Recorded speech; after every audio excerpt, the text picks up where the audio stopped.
देख रहे हैं आप और मैं हूं आपके साथ शिपन शर्मा। तो चलिए शुरुआत करेंगे बुलेटिन की। पढ़े लिखे युवाओं को रोजगार देने के मकसद से केंद्र सरकार द्वारा शुरू की गई मुहिम के तहत आज भी देश में 45 अलग अलग जगहों पर रोजगार मेलों का आयोजन किया गया।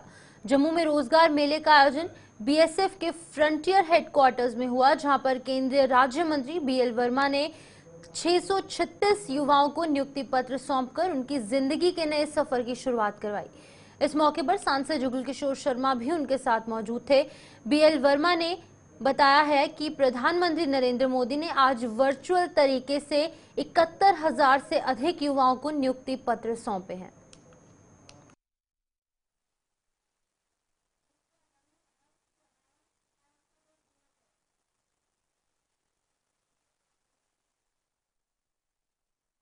तो आज यहाँ पर 636 अभ्यर्थियों को ये नियुक्ति पत्र दिए जाएंगे, देने का काम हुआ है, जिसमें 25 नियुक्ति पत्र अभी हमने सीधे सीधे अभ्यर्थियों को अपने हाथों से देने का काम किया है। इस समय एट प्रेजेंट 189 अभ्यर्थी यहाँ पर हॉल में थे, उनको आज ही प्रमाण पत्र दिए जाएंगे। माननीय प्रधानमंत्री के नेतृत्व में जिस तरह से 2014 के बाद देश आगे बढ़ रहा है, विकास के रास्ते पर आगे जा रहा है, तो हम कह सकते हैं कि नौकरियों के क्षेत्र में भी माननीय प्रधानमंत्री ने इस कुछ ही समय में 10 लाख से भी ज्यादा लोगों को सरकारी पक्की नौकरी देने का काम किया है। आज एससी हो, एसटी हो, ओबीसी हो, सभी को जिस तरह से अभी हमने देखा कि 27% का आरक्षण ओबीसी का होता है, लेकिन आज की नौकरियों में 29.5% ओबीसी को भी नौकरी दी गई है। उसी प्रकार से जो एससी का और एसटी का कोटा होता है, उससे ज्यादा उनके लिए नौकरी देने का काम हुआ है। तब मैं कह सकता हूं कि माननीय प्रधानमंत्री के नेतृत्व में जिस तरह से पारदर्शिता नौकरियों में आई है, समयबद्ध तरीके से नौकरियों के परिणाम होते हैं और समय सीमा को घटाने का काम भी इन नौकरियों में परीक्षाओं में किया गया है। तब आज के समय में हमारे जो युवा और युवती हमारे नौकरी पा रहे हैं, मुझे लगता है ईमानदारी से, पारदर्शिता से उनको नौकरी मिली है। तो माननीय प्रधानमंत्री ने जिस तरह से प्रेरणा दी है, वो देश की सेवा में सरकारी सेवा मानते हुए समाज की सेवा भी करें। डिप्टी सीएम सुरेंद्र चौधरी ने देश के विकास में सैनिक स्कूलों के महत्व को उजागर करते हुए इन स्कूलों में शिक्षा हासिल कर रहे बच्चों की प्रतिभा की जमकर सराहना की। सैनिक स्कूल नगरोटा के वार्षिक दिवस में बतौर मुख्य अतिथि के तौर पर पहुंचे सुरेंद्र चौधरी स्वयं यहां पढ़ने वाले बच्चों द्वारा तैयार किए गए साइंस मॉडल्स की जानकारी हासिल कर हैरान रह गए। इस दौरान स्कूली बच्चों ने विज्ञान के प्रति अपने ज्ञान का परिचय देते हुए कुछ ऐसे मॉडल्स की जानकारी दी जो कि आम आदमी की सोच से काफी दूर है। वहीं पर इस दौरान बच्चों द्वारा रंगारंग कार्यक्रम भी पेश किए गए।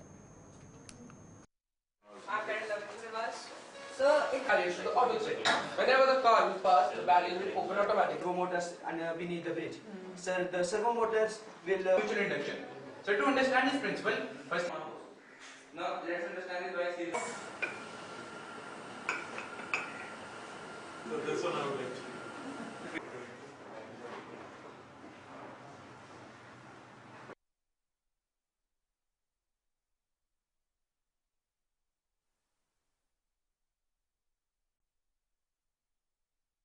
इस देश की रक्षा के लिए सैकड़ों बच्चे यहां से फौजी बना के भेजे, ऑफिसर बना के भेजे। वो फौज जिससे हमें गर्व है, एक हिंदुस्तानी को गर्व है कि इन बच्चों का कॉन्फिडेंस, इनके अंदर एक जुनून, एक जज्बा देख के मुझे हिंदुस्तान का एक छोटा छोटा फौजी यहां देख। भारतीय जनता पार्टी के प्रदेश अध्यक्ष सत शर्मा ने आज पार्टी की राजौरी इकाई के साथ बैठक की। इस बैठक में उन्होंने पार्टी के कई अन्य वरिष्ठ नेताओं को साथ लेकर राजौरी में भारतीय जनता पार्टी के कामकाज की समीक्षा कर कुछ जरूरी दिशा निर्देश जारी किए। सच शर्मा ने आरक्षण को लेकर नेशनल कॉन्फ्रेंस के सांसद सैयद आगर रोहिल्ला द्वारा श्रीनगर में किए गए प्रदर्शन पर अपना पक्ष रखते हुए आरोप लगाया कि उनके लिए संविधान कोई मायने नहीं रखता। सच शर्मा ने आरोप लगाया कि ऐसे चुने हुए नुमाइंदे विकास को यहां पर ताक पर रखकर माहौल को खराब करने पर तुले हुए हैं, जिसे सही नहीं ठहराया जा सकता।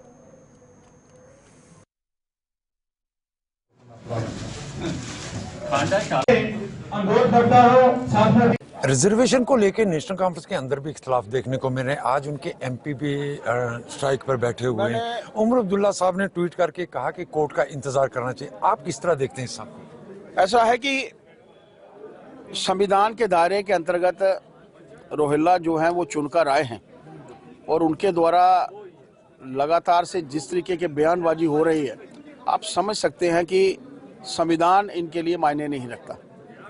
संविधान के डिसीजंस का इंतज़ार ये लोग नहीं कर सकते और एक अच्छे वातावरण को ये लोग नहीं चाहते। जैसे मैंने पहले भी कहा कि एक रेजोल्यूशन फर्स्ट डे को लाया जाता है सिर्फ यहाँ का वातावरण खराब करने के लिए, और वातावरण खराब हुआ। देश भर में जगह जगह पर मातृशक्ति खुलकर आई।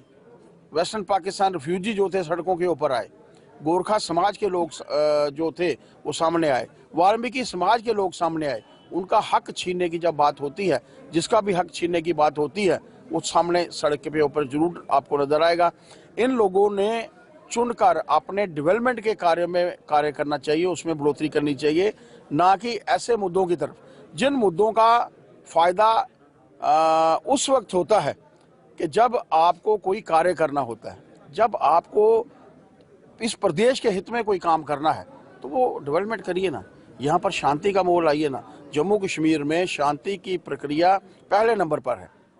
डेवलपमेंट भी चाहिए, शांति भी चाहिए, फिर उसके बाद बाकी की चीज़ों के ऊपर बात होनी चाहिए। एक आखिरी सवाल चलते चलते, नेशनल कॉन्फ्रेंस और बीजेपी में दूरियां कम देखने को मिल रही हैं। अब ऐसा लग रहा है दोबारा एक बार फिर नजदीक आ रहे हैं, क्या कहना?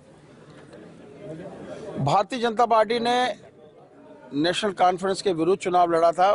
26 जहां तक जम्मू कश्मीर का प्रश्न है, 26% मत लेकर, कुछ 19 सीटें हम लोगों ने कश्मीर से भी लड़ी थी। नेशनल कॉन्फ्रेंस ने लगभग 80 सीटों के ऊपर चुनाव लड़ा है। 3% मत, 1,56,000 मत जो है भारतीय जनता पार्टी ने ज़्यादा लिए हैं। हम लोग अपने विधायकों को एक इंस्ट्रक्शंस हैं, इनको कहा गया है कि एक कंस्ट्रक्टिव वातावरण में काम कीजिए, देश के हित में काम कीजिए, प्रदेश के हित में काम कीजिए, लोगों की डेवलपमेंट को सामने रखकर काम कीजिए।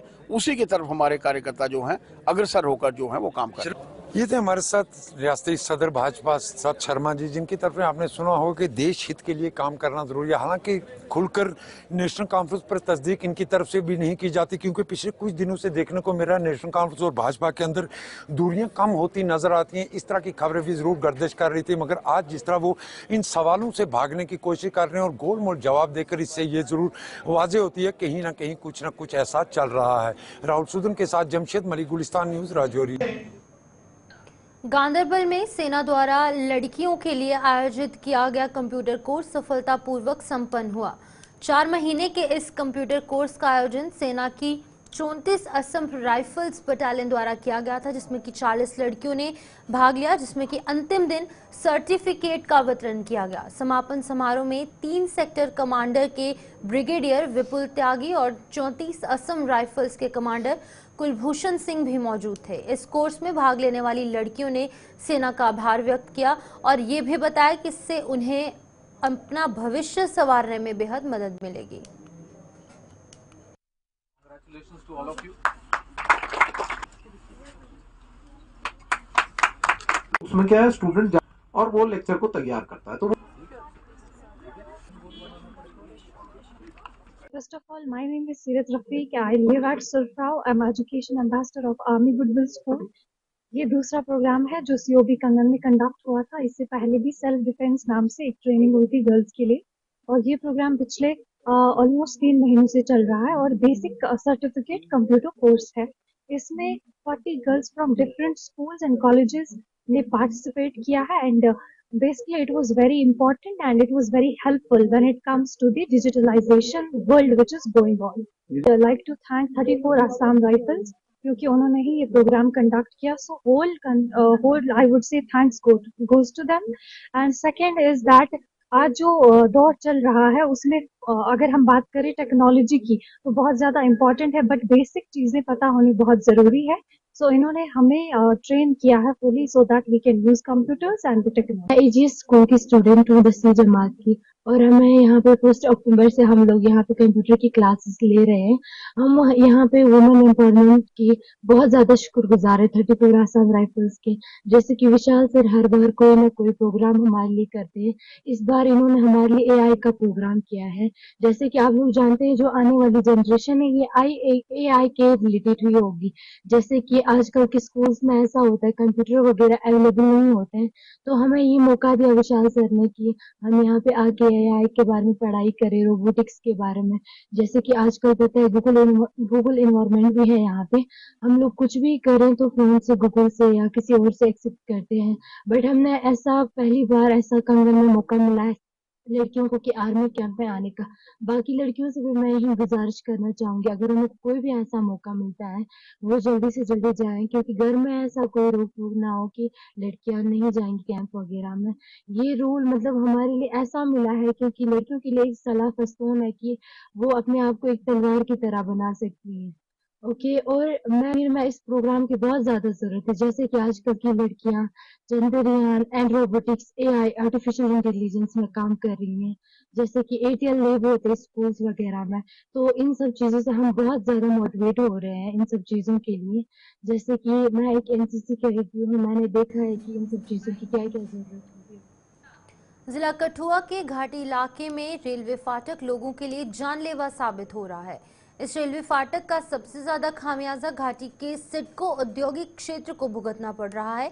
इसका जीता जागता सबूत रविवार शाम को तब देखने को मिला था जब एक औद्योगिक इकाई में लगी आग को बुझाने के लिए कठुआ और हीरानगर से मंगवाई गई फायर ब्रिगेड की 2 गाड़ियों को करीब आधा घंटा इस रेलवे फाटक पर रुकना पड़ा.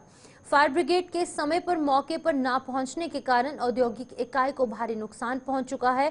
बता दें कि घाटी के स्थानीय लोगों और उद्यमियों ने रेल मंत्रालय से इस ओर ध्यान देने का आह्वान किया है ताकि भविष्य में किसी को जान माल का नुकसान ना उठाना पड़े. तो आपको बता दें कि एक बहुत बड़ी घटना यहाँ पर निकलकर सामने आई है, जहां पर कि आगजनी का वाकया एक सिडको में स्थित एक इंडस्ट्रियल एरिया में स्थित एक फैक्ट्री में आग लग जाती है, जहां पर आग लगने के बाद स्थानीय लोगों या फिर मालिकों द्वारा जो है वो दमकल विभाग को सूचित किया जाता है, लेकिन दमकल विभाग की गाड़ी जो है वो काफी देर से पहुंचती है. अब इसके पीछे का कारण ये है कि वहां पर एक रेलवे फाटक है जो कि कहीं ना कहीं लोगों के लिए जानलेवा साबित हो रहा है. इस रेलवे फाटक के कारण आधे घंटे से भी ज्यादा इस दमकल विभाग की गाड़ी को वहां पर रुकना पड़ा, जिसकी वजह से बहुत ज्यादा नुकसान जो है वो इस फैक्ट्री का हो जाता है. और मालिकों ने और साथ ही साथ लोगों ने साफ तौर से कहा है कि पहले भी इस तरीके की खबरें निकलकर सामने आती हैं. इमरजेंसी हालात में यानी कि आपातकालीन स्थिति में लोगों को खामियाजा इस फाटक की वजह से भुगतना पड़ रहा है. तो हमारे साथ रंजीव मेहता ज्वाइन कर चुके हैं. रंजीव से जानने की कोशिश करेंगे. रंजीव, एक काफी शॉकिंग मामला सामने आया है. दमकल विभाग की गाड़ी तो निकल जाती है, मौके पर पहुंचने का प्रयास करती है, लेकिन इस फाटक की वजह से कहीं ना कहीं देरी से पहुंचने से लाखों रुपए का नुकसान उठाना पड़ा है फैक्ट्री के मालिक को. बिल्कुल औद्योगिक क्षेत्र ऐसे इलाके में है, घाटी का इलाका है, यहाँ पर सिडको द्वारा पिछले सालों 3-4 साल से औद्योगिक क्षेत्र जो बनाया गया, वहाँ पर पिछले 1-2 साल से इकाइयों ने भी काम करना शुरू कर दिया है. काफी वहाँ पर औद्योगिक क्षेत्र जो है काफी विकसित होने वाला है, लेकिन उसके बावजूद बीच में जो रास्ता है वो भी काफी, जो रास्ता हाईवे से घाटी के उससे औद्योगिक क्षेत्र की तरफ जाता है, काफी चौड़ा रास्ता बनाया गया है, क्योंकि औद्योगिक क्षेत्र बड़े बड़े वाहन वहाँ पे आते हैं. लेकिन उसके बीच में railway Jammu Pathankot railway line जो है वो पट्टी है, वहाँ पर गेट लगा हुआ है. गेट की वजह से वहाँ पर कई ज्यादा समय तक वहाँ पे रुकना पड़ता है. कई बार पहले भी शिकायत की जा चुकी है कि ये जो भी इलाका है तो वहाँ पर या तो फ्लाईओवर बनाया जाए, जहाँ कोई अंडरपास की सुविधा दी जाए। लेकिन कल की घटना के बाद से तो ये बात पूरी तरह से पुख्ता हो गई, क्योंकि शिवपुर मैं बताऊं, क्योंकि जैसे ही इस इकाई में जो जूस बनाने की फैक्ट्री है इसमें आग लगी और आग की लपटें जब पास रहते मजदूरों ने देखी, क्योंकि रविवार का दिन था तो फैक्ट्री बंद थी, गनीमत ये रही थी कि वहां पर कोई अंदर ना तो कोई मजदूर था ना कोई फैक्ट्री का कर्मचारी था, जिसके चलते कोई कोल्ड स्टोर का इलाका था फैक्ट्री का जो बंद पड़ा हुआ था उस टाइम, वहां से आग भड़की और देखते देखते हवा में आसमान में धुआं दूर तक उठने लगा कि आसपास के लोग भी वहां पर आए। तुरंत तो सूचना जो है कठुआ के अग्निशमन विभाग को दी गई। फायर टेंडर उस समय से निकला, लेकिन बीच रास्ते में जैसे ही घाटी के पास पहुंचने वाला था गांव के पास, तो वहां रेलवे लाइन पर फाटक बंद था। और इसी बीच हीरानगर से भी एक टेंडर मंगवाया गया, दोनों टेंडर वहां पर काफी देर तक वहां पर रुके रहे और जिसके कारण आग की लपटों ने पूरी फैक्ट्री को अपने चपेट में लेकर धुआं धुआं का जलाना शुरू कर दिया। लाखों का नुकसान हुआ है, बड़ी बड़ी औद्योगिक इकाइयां बाहर। लेकिन रंजीव, अब लाखों का नुकसान उठाने के बाद जो है वो क्या कुछ लगता है कि कोई डाइवर्जन बनाया जाएगा? क्योंकि पहले भी इस तरीके की इमरजेंसी सिचुएशन सामने आती होंगी जहां पर या फिर पेशेंट्स या फिर कुछ और अन्य कारणों की वजह से लोगों को इमरजेंसी सिचुएशन में यहां पर रुकना पड़ता होगा, तो क्या कुछ डाइवर्जन बनाने का सोच रही है रेलवे डिपार्टमेंट? देखिए शिवबन, रेलवे विभाग के अधिकारियों से जब हमारी बात हुई तो उनका कहना है ये सारे मामले जो रेलवे का प्रबंधन जो इन कामों को देखता है, लाइनों को, वो क्योंकि जो रेलवे डिवीजन है हमारा वो फिरोजपुर में है, के अधिकारियों के पास रिपोर्ट जाएगी, उसके बाद आंकलन होगा, उसके बाद उनका फैसला है कि क्या यहाँ पर कोई फ्लाईओवर बनाना है या अंडरपास बनाना है डाइवर्जन करके। लेकिन मैं बताऊं, क्योंकि पिछले कुछ सालों में जहाँ पे ज्यादा घटना हुई, जिन जिन इलाकों में Jammu transport link park Kathua से लेकर सांबा या जम्मू के इलाके में ज्यादातर जगहों पर जो अनमैन्ड जो क्रॉसिंग पॉइंट थे वहां पर अंडरपास बना दिए गए, कई बार फ्लाईओवर बन गए हैं, लेकिन उसके बावजूद ये घाटी का एक इतना इम्पोर्टेंट इलाका है, यहाँ जो भी क्षेत्र है, दिन भर यहाँ पर चहल पहल रहती है, काफी लोगों का आना जाना रहता है, क्योंकि यहाँ पे काफी फिनिशिंग तौर पर अनफिनिशिंग माल, रॉ मटेरियल आता जाता रहता है, लेकिन उसके बावजूद यहाँ पर कोई डाइवर्जन या कोई फ्लाईओवर या अंडरपास नहीं बनाए जाने से जो इकाइयों के मालिक हैं उनमें काफी रोष है। उन्होंने मांग की है रेलवे प्रशासन से कि यहाँ पर इसको कोई डाइवर्जन दिया जाए। ओके, ठीक है रंजीव, बहुत बहुत शुक्रिया तमाम जानकारी देने के लिए। रंजीव मेहता कठुआ से अपडेट कर रहे थे, जहां पर कि एक काफी शॉकिंग, एक हैरत अंगेज मामला सामने आया, जहां पर दमकल विभाग की गाड़ी मौके पर जाने के लिए पहुंचती है, जहां पर कि एक फैक्ट्री में आग लग जाती है। लेकिन इसी बीच में ऑन द वे जो है वो एक रेलवे फाटक है, जहां पर कि आधे घंटे के लिए इस फायर ब्रिगेड की गाड़ी को रुकना पड़ता है, जिसका सीधे तौर पर खामियाजा इस फैक्ट्री के मालिक को उठाना पड़ता है, क्योंकि आधे घंटे देरी से पहुंचने से वहां पर लाखों रुपए का नुकसान हो जाता है। लेकिन गनीमत यहाँ पर ये रही है कि वहां पर कोई भी व्यक्ति मौजूद नहीं था, वरना यहाँ पर किसी का जान का नुकसान भी हो सकता था। अब इस पर लोगों की ये मांग है कि यहाँ पर एक डाइवर्जन बनाया जाए या फिर कोई और विकल्प जो है वो ढूंढा जाए, वैकल्पिक मार्ग बनाया जाए, जिसकी वजह से इमरजेंसी सिचुएशन में, आपातकालीन स्थिति में लोग जो है वो उस रोड से होकर जा पाएं। आगे बढ़ जाएंगे, बात डोडा की होगी, जहां पर डोडा शहर में AQI यानी कि एयर क्वालिटी इंडेक्स 102 पहुंच चुका है। डोडा में वातावरण बेहद खराब स्थिति में पहुंच चुका है और कई लोग बीमार होकर अस्पताल पहुंच रहे हैं। बता दें कि जिले के कई जंगलों में लगी आग से उठ रहे धुएं से एयर क्वालिटी इंडेक्स बढ़ रहा है और कुदरत भी आग में घी का काम कर रही है। बारिश न होने से खुश्क मौसम और प्रदूषण लोगों के लिए जी का जंजाल बन चुका है। बता दें कि जहां पर डोडा की बात की जाए तो वहां पर एयर क्वालिटी इंडेक्स अब 102 पहुंच चुका है, यानी कि 100 का आंकड़ा पार हो चुका है, जहां पर 50 से अधिक आज तक डोडा में नहीं देखने को मिला। लोगों को काफी ज्यादा दिक्कतें इस समय पेश आ रही हैं। बता दें कि जहां पर एयर क्वालिटी इंडेक्स 102 पहुंच चुका है, लोगों में काफी ज्यादा दहशत का माहौल है, क्योंकि जहां पर हमने देखा है कि अब शुष्क मौसम है, बारिश का भी ना होना यहाँ पर लोगों को सीधे तौर पर कहीं ना कहीं बीमारियों का न्योता देते नजर आ रहे हैं। लेकिन तस्वीरें डोडा शहर की, जहां पर की विजिबिलिटी बहुत कम देखने को मिल रही है। ये धुंध नहीं है, ये धुआं है, जहां पर कि काफी ज्यादा दिक्कतें लोगों को पेश आ रही हैं। जो रेस्पिरेटरी प्रॉब्लम्स है लोगों को यहाँ पर बढ़ती जा रही हैं, सांस लेना भी मुश्किल हो चुका है। डोडा जैसा पर्वतीय क्षेत्र जहां पर कि एयर क्वालिटी इंडेक्स 102 के पार पहुंच चुका है। विकास मनास हमारे साथ ज्वाइन कर चुके हैं सीधे जिला डोडा से, ग्राउंड जीरो से। विकास, आपके आसपास क्या कुछ स्थिति देखने को मिल रही है, क्योंकि खबरें यह है कि एयर क्वालिटी इंडेक्स जो है वो 102 के पार पहुंच चुका है। किस तरीके से दिक्कतें लोगों को पेश आ रही है वहां पर?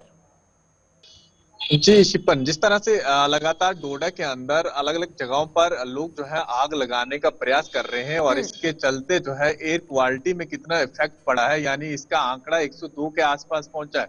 और कहीं ना कहीं ये खतरे का निशान यहाँ के लोगों के लिए है, चाहे फिर जितने भी पेशेंट हो या फिर आम इंसान हो, उनके लिए कितना गंभीर हो सकता है। क्योंकि चाहे फिर अस्थमा पेशेंट हो या फिर लंग्स के लिए प्रॉब्लम, या फिर जो भी कई लोग जो है बीमार होकर अब जो है हॉस्पिटल की ओर भी जा रहे हैं, क्योंकि लगातार इस तरह से धुआं जो है लोगों को अपनी बीमारी की तरफ खींच रहा है। और ऐसे में बारिश काफी लंबे समय से डोडा में नहीं हुई है।